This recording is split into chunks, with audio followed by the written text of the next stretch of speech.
Welcome to the Slop Farm. Enjoy the video. You begin by confirming your carrier account supports voicemail and you have the PIN or default code ready. This speeds the setup. Open your phone app and tap the voicemail tab so you land directly in the configuration area. Once done, choose Setup Now and listen to prompts. These guide mailbox creation. You press and hold or enter digits when prompted. Follow on-screen options to create a PIN. Then proceed to record your greeting, so callers hear a professional message. Next, you create a secure 4 to 6-digit PIN to protect messages. Choose something memorable but not obvious. Then record your greeting. State your name and a brief callback instruction so callers know what to expect.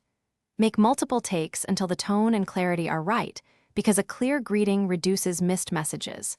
Once recorded, save and immediately play it back to verify volume and wording. Make sure to accept prompts that finalize greeting and PIN to lock in settings. Finish by adjusting visual voicemail and notification preferences so you see message transcripts or alerts that suit you. Now test the setup. Call your number from another phone and leave a message, then confirm you receive and can play back the voicemail. If something fails, restart your phone and retry. If still broken, confirm your carrier voicemail is active and reset the PIN through carrier options. This troubleshooting flow resolves most problems and restores reliable message access quickly. Thanks for watching. Consider subscribing if we helped you today.